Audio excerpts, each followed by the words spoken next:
In this video we're going to talk about labour flexibility and apply the PESTLE approach to the analysis of conditions in the labour market. So essentially we're going to deal with what's known as environmental analysis, in this case PESTLE. We'll see what PESTLE means.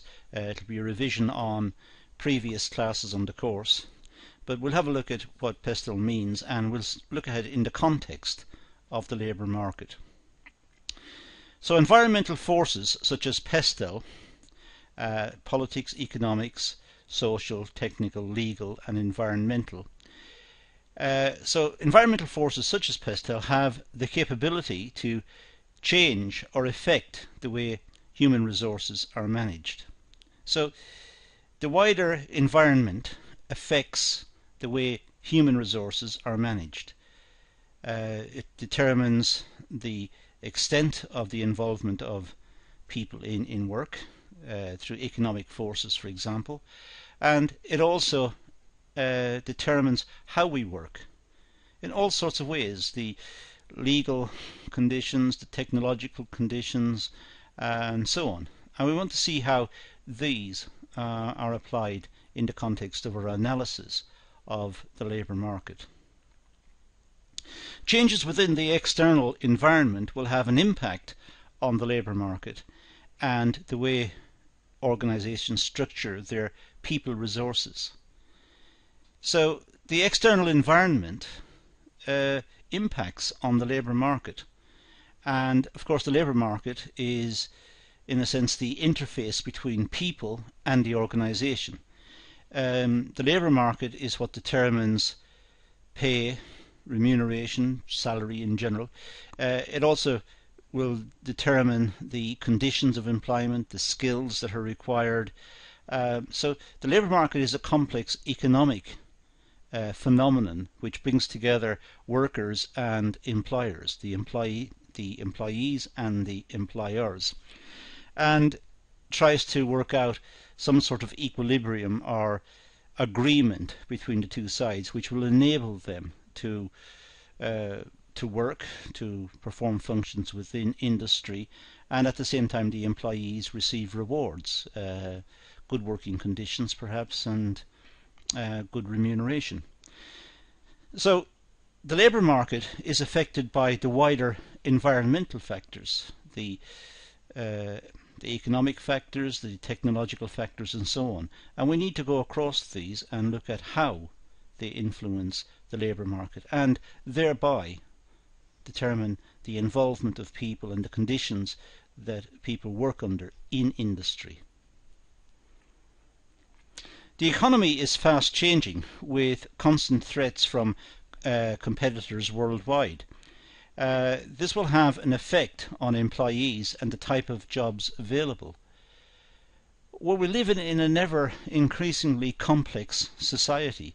We have not just the onset of very rapid technological change and changes to working practices because of changing technology, but we also have the onset of more trade liberalisation globally, which has the impact of enabling foreign competitors to compete on domestic markets, which means that domestic producers now must not just be aware of domestic competitors but also be aware of global competitors.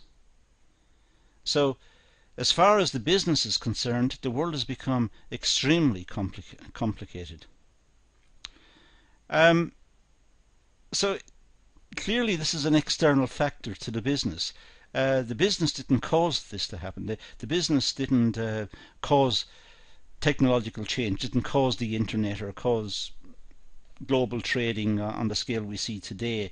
But the business has to work with that. It has to recognize it. It is a fact of life and it has to deal with it.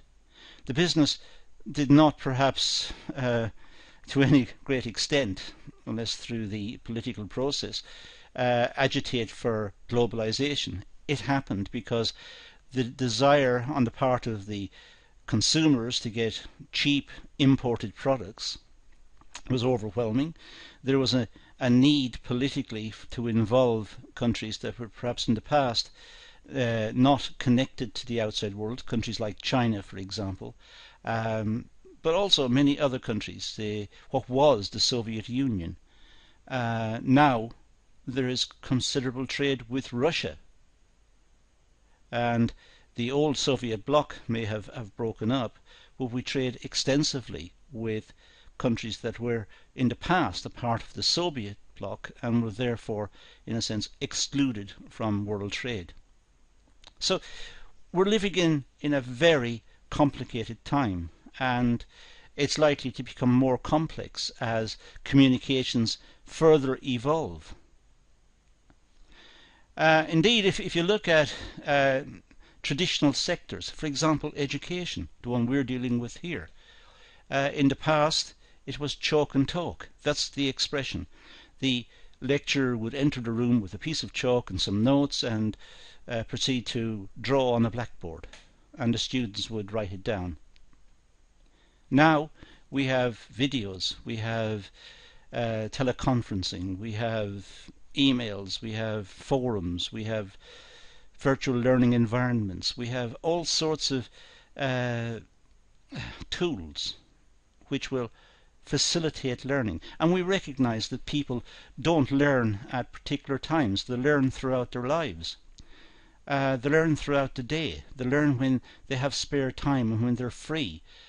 They learn to balance perhaps work lives and study lives. And the tools enable them to do this. So the world is becoming extremely complex. The changing nature of work and culture in the UK poses new challenges for HRM. Well, I say within the UK. In fact, it applies in most countries. But since the course is orientated around conditions in the UK, we relate it to the UK. But the changing nature of work and culture. Cultures are becoming merged almost. We are now more aware of other cultures. And throughout the world we're becoming aware of other cultures. We have immediate newscasts from right round the world. If something good or something bad happens in some other remote country, we know about it. We know about it almost instantaneously. I'm sorry to close that. We know about it almost instantaneously. So we live in a world where the nature of work is posing new challenges. People have to acquire new skills. People have to retrain. People have to continuously retrain as there are new developments in the type of work routines that we're involved in. There is a growing need to adapt employment contracts to meet the changing needs of the public. For example, the rise of zero-hour contracts and the need for flexibility. But some of these are to be welcomed and some are not. Sometimes if zero-hour contracts are forced on people in the sense they have no choice, then a lot of the time they would prefer to be working than to sit at home waiting for a phone call to see if they're required on the day. Perhaps there may be long periods in which they are not required. And if they're not required, they don't earn an income. They don't earn a salary or a wage, and they can't pay their bills. So it doesn't seem very fair. But on the other hand, the companies need flexibility because the companies are forced to compete with global imports, cheap imports perhaps, imports from countries where workers did not receive a lot of salary or a lot of income. And that means the products are very cheap. And consumers want cheap products. So there are issues that need to be looked at and understood widely, but they are pressing issues. And the only way we can get a picture of this is by doing an environmental analysis. The way we can properly list out the points for and against and the points that are causing certain situations to arise. Technology advancements have put manual labour at risk, with more jobs being occupied by machinery. Now it's possible to have computer-aided manufacturing. So the machine is very sophisticated. The machine can be programmed, and it'll run a program which takes perhaps raw materials in at one end and gives out the finished product at the other. Perhaps in the past that would have to go through various stages, and various people would be involved, and they would have to have particular skills and be trained to enable this to happen. Now one machine does it, and perhaps the operator is only required to press the on button and the off button. So technology is eating into what was the exclusive area associated with labour involvement in manufacturing. Computers have revolutionised the service sector. The banking sector in the past was composed of paper files in filing cabinets, customers' accounts details, typed up, put into a filing cabinet. Now it's online, it's held on a server or servers, it's backed up, and we are able to get access to our bank account from a mobile phone. So the world has changed. Technology has eaten into what was in the past the exclusive rights almost of labour to be involved in those areas. So if we think of the organisation, we have a PESTLE framework. We have political factors that influence the organisation, what the politicians deem to be correct. For example, how long should people work? What's the involvement of the European Union in terms of their requirements for labour throughout the European Union? What are the working conditions? What's health and safety?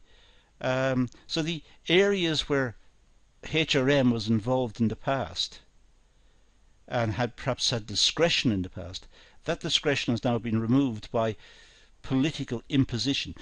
The governments now require companies to be careful about health and safety and issues at work and the working week, how long it should be and how many holidays and the conditions of employment.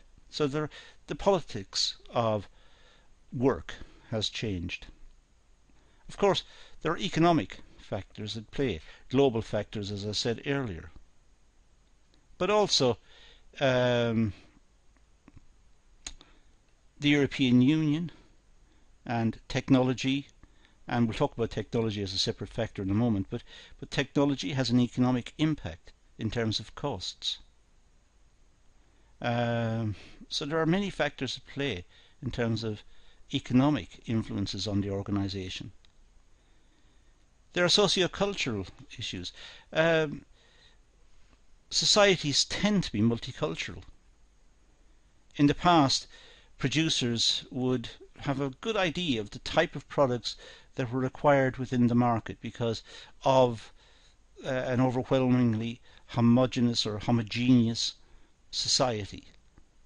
So the products were produced for that type of person. Now it's multicultural. There have to be different foodstuffs, different stores, different products.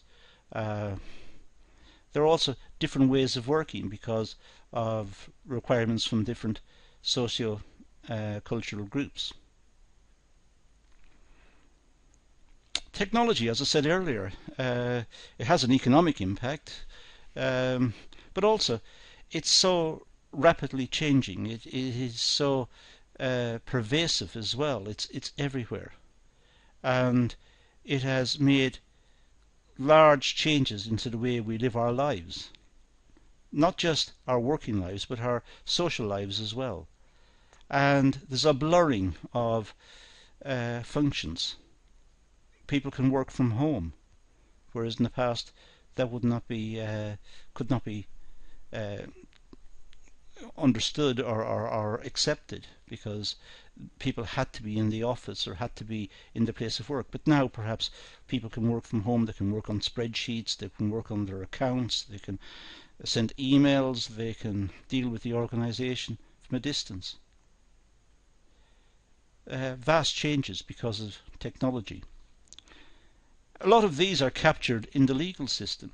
The European Union sets out a legal framework for employment, and that cuts across all of Europe, and it has to be implemented by member states, who will ensure that workers in each country are treated the same. So there's a legal framework that needs to be looked at. And of course an environmental framework. There's increasing pressure on organisations to produce products which are produced in an environmentally friendly manner. They're produced in a green manner. And by green we mean less pollution. We mean in a more sustainable manner, where resources are not being wasted or depleted unnecessarily. Care and attention is being paid into how products are made and the possibilities of recycling the product at the end, recovering raw materials and sending them through the production process a second or even a third or so on number of times. So that's our PEST framework: politics, economics, PESTLE. Politics, economics, sociocultural, technological, legal and environmental. So let's look at each of these in a little more detail to complete this talk. We'll start with the political factors. Changes to government policy and public sector spending cuts have had a huge impact on businesses, unemployment levels, education funding, training provisions. The government is a large employer in most countries. The government, through fiscal policy, as it's called, will tax the working population, will tax business, will tax expenditure. It'll levy a tax if the tax can't be shifted very easily. And from these various sources of tax revenue, it will make expenditures. And the expenditures will be on items such as defence, the police force, but it'll also impact on education spending, health spending, roads, infrastructure, and so on. And this we call fiscal policy. What's the fiscal policy of the government? Is it expansionary? Is the government taxing and spending more, or is it contractory? Is it cutting back on contracting on expenditure? Is it cutting back on expenditure? So the fact is that if the government cuts back, it'll need less workers, so there'll be higher unemployment. The government may have to cut back on education funding because it can't afford it. The only way it could afford it is by increasing taxes further. But if it increases taxes too much, companies may leave the country and move to another country where it's lower tax. If they increase tax too much on individuals, they may not work as hard. They may have more time off work because they think the more they work, the more they pay in tax, so why should they?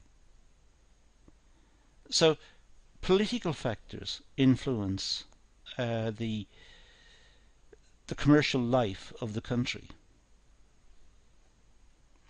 Changes to employment laws, the rise of more flexible employment contracts, part-time, zero-hour, temporary and subcontracts. The government sets the scene for employment through employment laws. What's legal and what's not legal? What's the minimum wage that can be paid to employees? What are the conditions of employment? What are the health and safety rules? How many hours a week should workers be allowed to work? What protection is there for part-time workers? Lifting trade barriers means easier importing and exporting, increasing in outsourcing and reducing business costs. So the government, by trying to liberalize trade, by getting more exports from the country, sometimes it has to allow in more imports. Well, this is normally done within a European context, in the case of the UK or in the case of any of the member states. There is what's known as a common external tariff. The European Union puts a tariff around all of the countries in the European Union, and importers must abide by that tariff. But it means that over a period of time, through negotiations with the World Trade Organization and so on, the extent of the barriers worldwide have been reduced, trying to encourage more global trade. And more global trade means, generally speaking, a higher standard of living. There are gains from trade. The law of comparative advantage tells us that trading is a good thing. So, with more imports, it means that existing businesses are under pressure to compete in the domestic market. Existing businesses must produce products at a very competitive price to try and beat the import prices. So there's constant pressure on business costs. Businesses must try to reduce their costs so as to reduce their prices to enable them to survive. So we see there are all sorts of factors. There are others we could talk about, like, for example, discrimination in the workplace, the role of women in the workplace, end of discrimination on the basis of gender or on colour or on culture or whatever it is. There are all sorts of issues that involve the government in business, and these need to be understood and taken into account. The next one is economic. Well, economic conditions of the country play a key role on the labour market and job availability. If the economy is buoyant, there is a lot of economic activity, then it's easy for people to find work. If the economy is sluggish and there are not many jobs around, then of course individuals will find it difficult to find gainful employment, and that means they will have problems in paying their bills and surviving. Now, economic conditions of the country can be influenced by fiscal policy, as I mentioned earlier, by the amount that the government spends. But the government itself doesn't have any money. The government has only got the money that it taxes from other people. And there's a limit to what people will pay in tax. So if the government has to pay off its debts and make sure it lives within its own budget, that means the government's not spending, so there'll be fewer people working for the government, fewer people working in local government, fewer people working in education, in health, fewer people working as administrators in government. And as the government winds it back, these people lose their jobs, and as they lose their jobs, they don't spend. And if they don't spend, companies who in the past sold to them, their income will fall, so they will want to make redundancies as well. There is what's known as a multiplier effect. And this means that the economy can get into a bad situation very quickly. So the economic conditions of a country play a key role on how the labour market functions and how well it functions in terms of bringing about prosperity and a good outcome for the workers. Jobs may not be available. Jobs may be threatened by wider influences, trading influences, as I mentioned earlier also. The UK is predominantly a service sector economy, which requires certain skill sets from employers and from employees.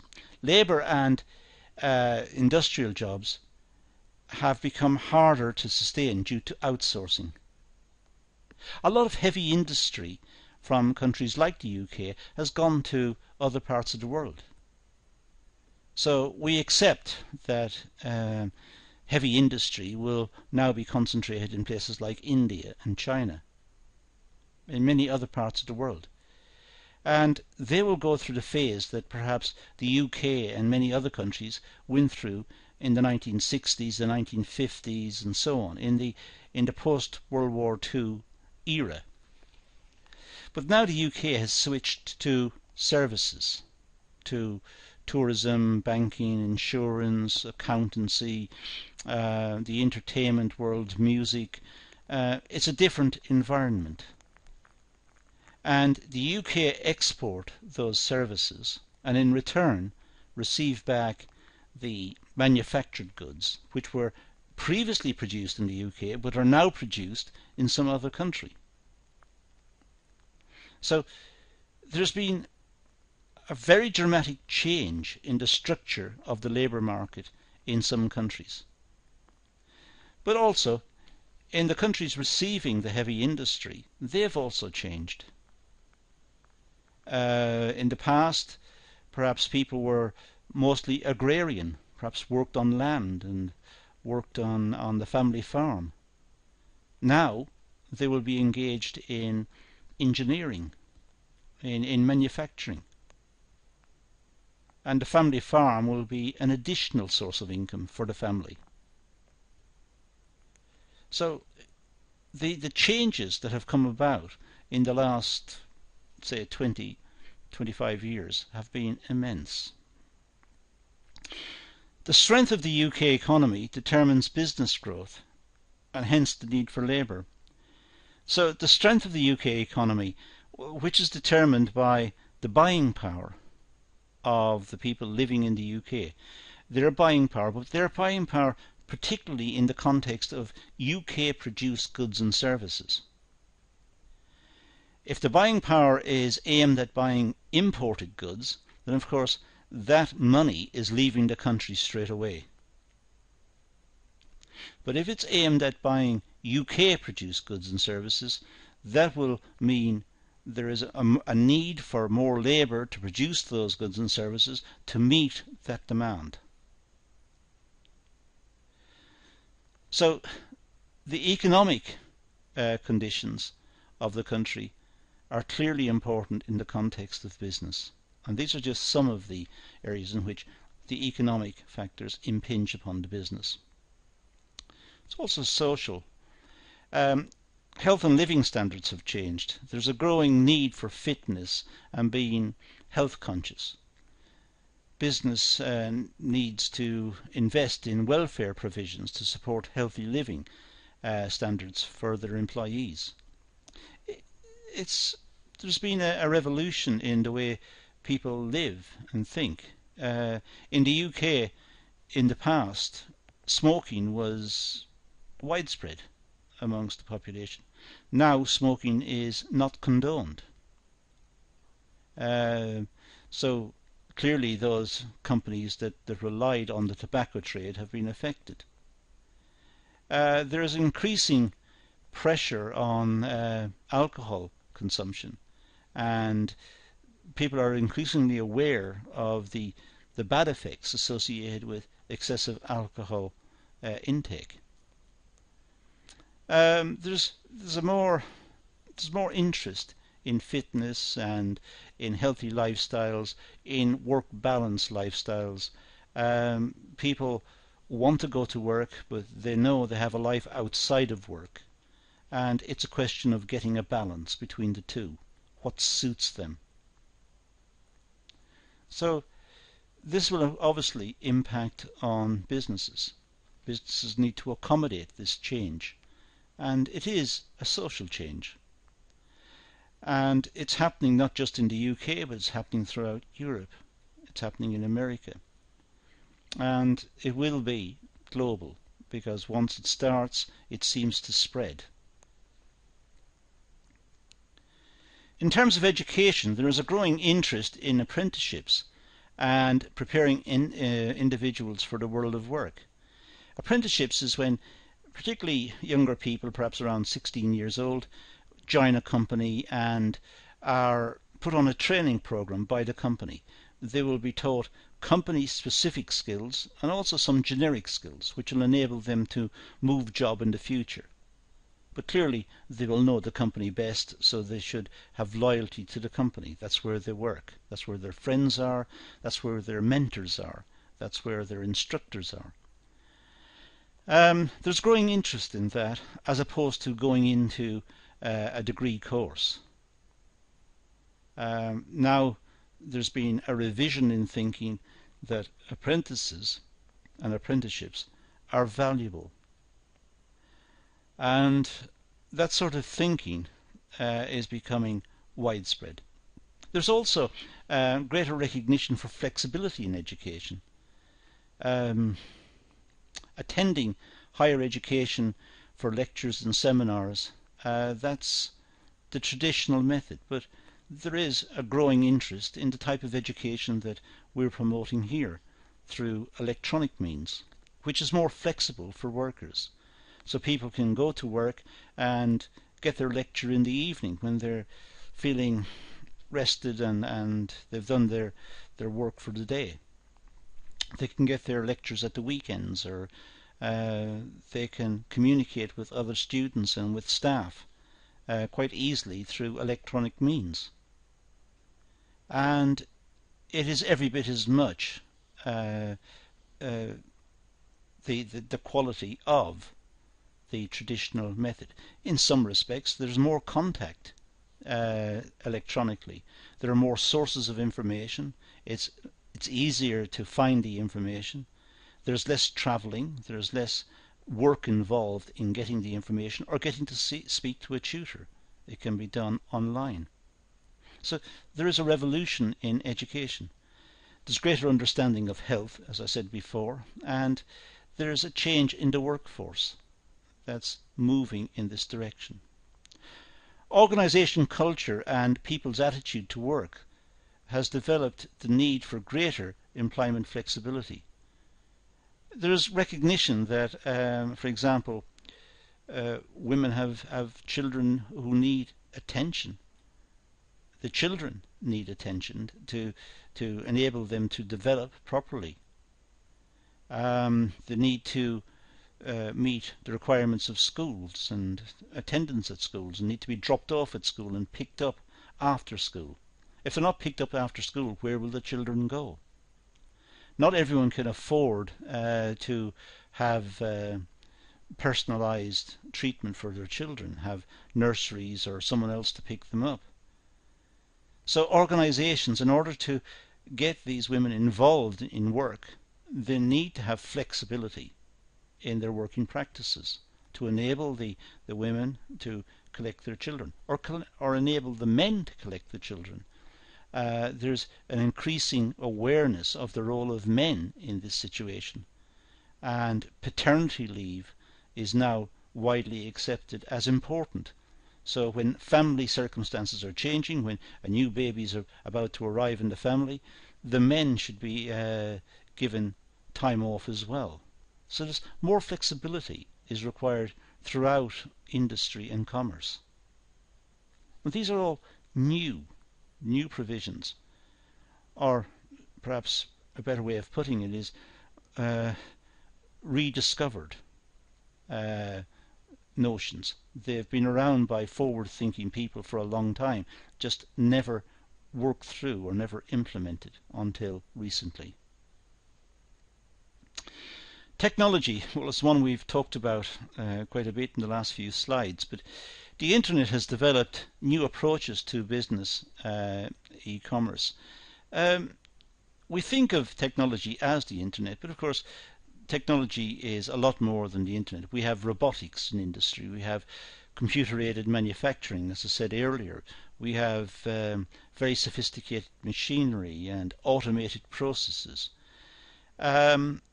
We have very smooth interfaces between people and machines, which enable people to be far more productive. Information retrieval is a lot easier because of the sophistication of databases. Research is easy. to perform research online and to store information and to recall the information. It's a different way of working, and it's not just the internet. There's amazing sophistication in computer programming, computer-aided design, computer-aided manufacturing. It cuts across nearly every facet of our working lives. And this technology is emerging all the time. It's getting easier to use. It's becoming more sophisticated. And it's programmed with an awareness of our requirements. Technology has opened doors for efficient global communications. And this is what partially has led to globalization and to the flow of goods that we see into the country. Cheap, perhaps, imports, or sometimes not so cheap, quite sophisticated imports coming into the country. But now the importers and the exporters can deal with each other very efficiently, very quickly. It's possible to teleconference with someone on the other side of the world. There's a time difference, but allowing for that, there is instantaneous communications, face-to-face communications, which was not available in the past. And it's easy for companies to research markets from a distance, to see the state of the economy, see areas where population is clustered, look at the fashions and the trends in that society. A lot of research can be done within marketing departments without leaving the building, because there is such good flows of information via the internet and via technology. Ergonomics has made the working environment more efficient. Development of machinery which work alongside workers to enhance productivity.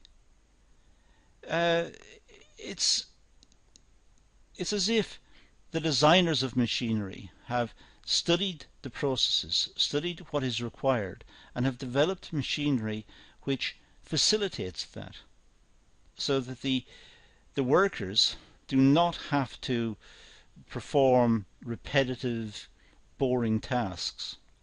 But it's also the case that sometimes machines can produce items to a very high standard that would require a high skill level in the worker, and therefore the working population are becoming de-skilled as the machines become more skilled. Machinery, as far as the producer is concerned, of course have lots of advantages. Machinery can work 24 hours a day continuously. People can't do that. Machines don't, they may break down, but they don't generally get ill. They don't look for holiday entitlements, and there's no insurance costs with machinery and health and safety issues, and there's maintenance, I agree, and they'll have some power requirements. But there is now a more accepting stance in relationship to the use of machinery, and a lot of workers work alongside machinery. They work in conjunction with the machinery. There's almost a partnership between labour and machines in many areas of work. It doesn't have to apply on a shop floor. It could apply in the office, where people are working with very sophisticated software, as I said earlier, doing very sophisticated analysis that in the past would have taken a long time to consider. A good example of this could be something like statistical analysis. Some of the formulae in statistical analysis are very complex, and to calculate statistical data, for example, to calculate a correlation coefficient, to do it by hand is quite onerous. It takes a lot of time. Now, even a simple spreadsheet can do the same calculation almost instantaneously. I won't say almost instantaneously.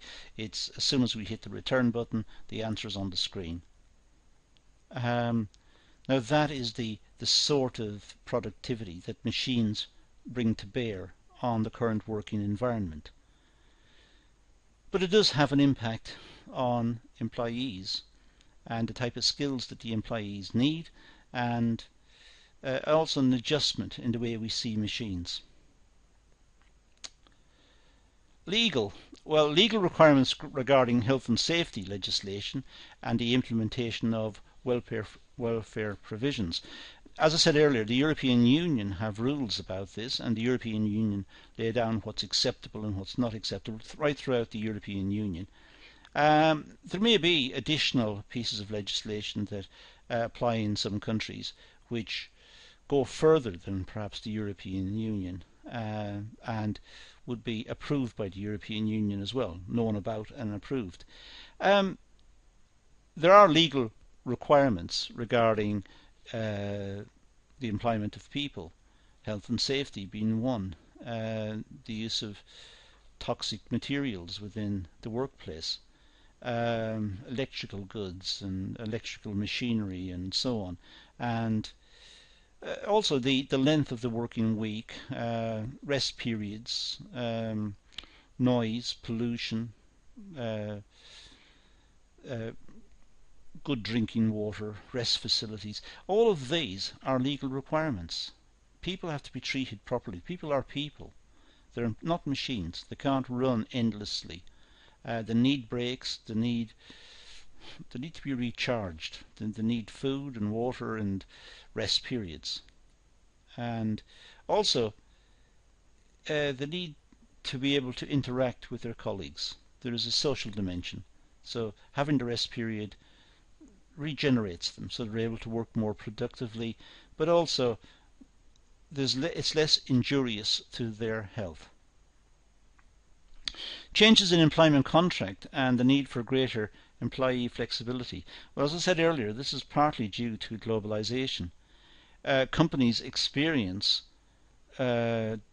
increased competition from low-priced imports.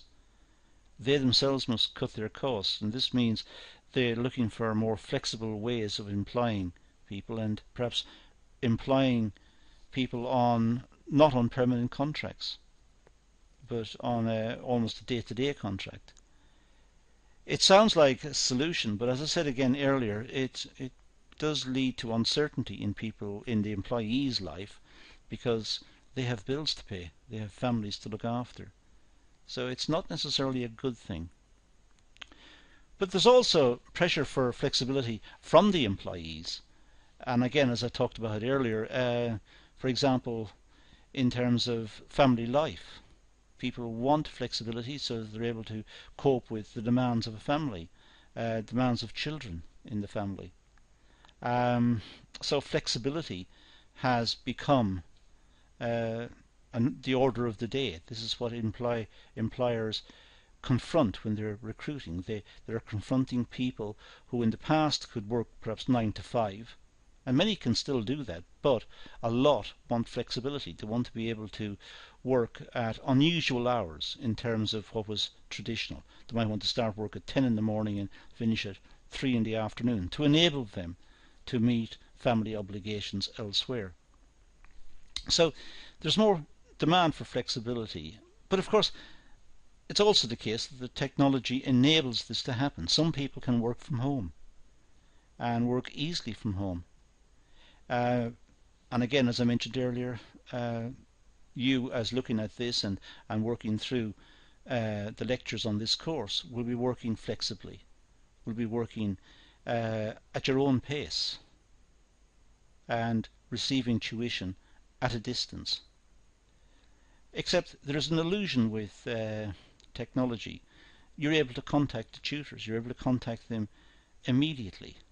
You don't have to walk to the building or travel to see them. It's a question of simply contacting them, posing a question, getting an answer, consulting the forums and looking at the virtual learning environment. So there is more flexibility, there's more need for flexibility, but it's facilitated by better technology.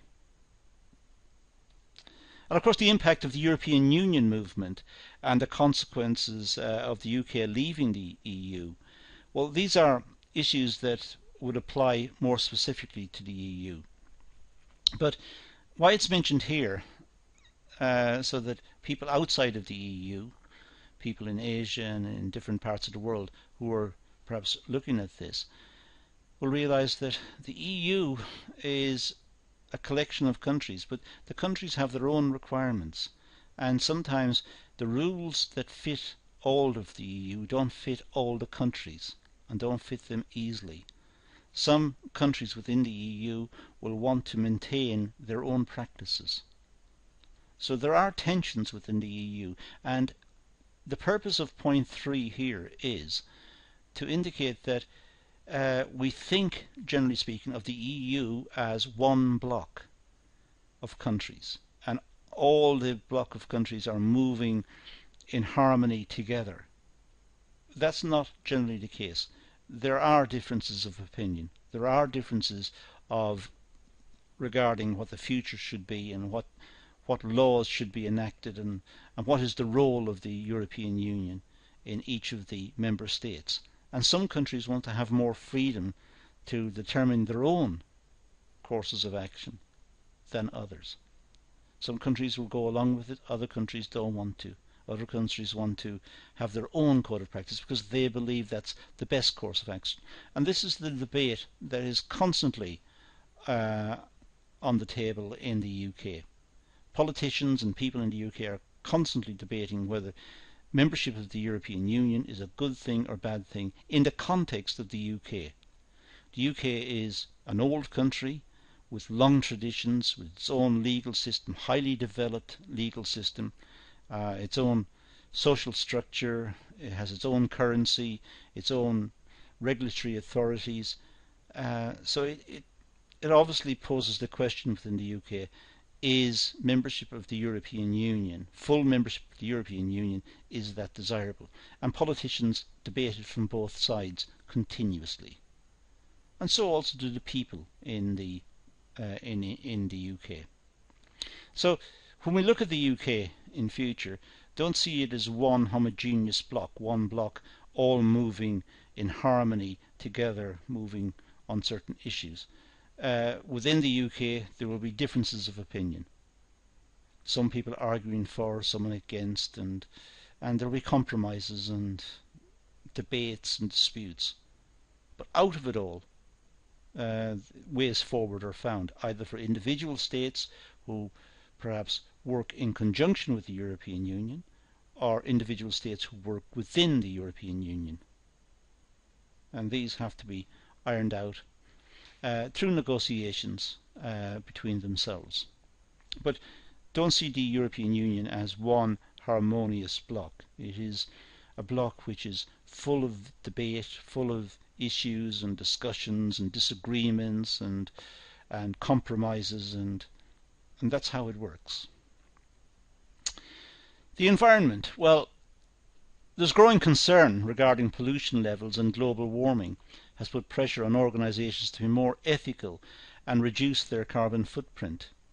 I said earlier that the UK is becoming more a service economy. Well, as it becomes more service-based, it obviously produces less pollution. Services, generally speaking, don't create a lot of pollution, whereas heavy industry may create a lot of pollution into the atmosphere. But the people in the UK still want manufactured goods, and these goods are imported. Well, in the past they would have been produced in the UK, let's say. So the UK would have a lot of pollution. Now those industries have set up in other countries, so the other countries have a lot of pollution. In a sense, the problem has just moved. But if we take a very macro view of this, it is a very serious issue. We live on a small planet that circles the sun. It's a very small planet. We have overpopulated the planet. There are too many of us on it, or at least many people think there are too many of us on it. There are very few resources. We have the seas, and we have agriculture and forestry and the extractive industries. And that's all we've got. We've got the atmosphere, and because of our way of living, we have managed to pollute the environment, so that now the planet is starting to warm up, and as it warms up, large parts of the seas will rise because of melting ice. And as the seas rise, there will be more flooding and more devastation on the land, and more people will die, and more people will be upset and hurt, and communities will be destroyed. And in a sense, we've brought it on ourselves, because we want more goods. We want more production. So we've polluted the atmosphere. And the only way to stop this happening is to cut back on the use of commodities that cause global warming. But also, we have, as I said, a limited planet, a limited supply of just about everything. We only live on a little planet, one planet, and we share this.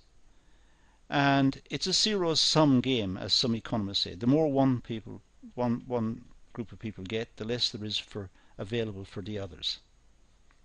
So we all want more, but the planet hasn't got the resources to facilitate all of us. In the meantime, our population levels are increasing dramatically, and every person on the planet will require more resources. So there are real issues about the environment. Now, I don't think anyone's got a solution to this. I think what we do is we debate it, we discuss it, and then we move on, and we try not to think about it. I see, at least perhaps that's my cynical view of this situation, but that appears to be what happens. There are conferences on the environment and targets set for individual countries, and some countries achieve the targets and some countries don't achieve the targets, and when they don't achieve them, nothing happens. There's no punishment. People think, well, the country didn't achieve the targets, so we'll try again. In the meantime, we're running out of resources. We're running out of water, clean water, drinkable water. We're running out of land available for production. We are experiencing climatic change, and there is an increasing number of people who want resources living on the planet. So how that can be reconciled is difficult. We can't do it obviously in this session here. We can't do it in any session. I don't think the answer is that simple or that straightforward. But it is one that needs careful attention, and it's one that is going to become more discussed into the future. But that's one issue associated with the environment. The government has placed more emphasis on recycling, and the UK government now imposes tax on the use of plastic shopping bags. You can see some governments go right down to the very micro level. So people who go shopping in the UK, if they don't have their own bag, they'll have to buy a plastic bag from the supermarket. The supermarket is not allowed to give them a free bag. They have to pay for it. And that's hopefully to stop them using plastic bags. So it's a very micro policy. But at least it's a policy. It's something. It hopefully will make some contribution towards saving the planet. We should have more recycling and retrieving the good parts of products and trying to use them again, or trying to re-engineer them or remanufacture them so that they're more useful. So there are initiatives like this which are to be applauded. Changes in legislation to ensure fuel emissions have been reduced, and corporations are taking part in social corporate responsibility exercises. Companies are aware of what's required. It's just that companies face incredible competition because of globalization. And if the companies try to behave ethically and try to change their production methods so that they are producing less pollution, generally speaking, that means producing at a higher cost, and they're going to lose markets. As I said, we don't know what the solution is. I certainly don't know what it is. But we do know that it has to change, and we know that we have to do it soon. How it'll affect global production and how it'll affect trade flows and how it'll affect different economies is difficult to say. There was a famous writer, just to end on this one, a famous writer in the UK, a philosopher called Thomas Malthus. And Malthus came up with the idea a long time ago, back in the 1700s, that production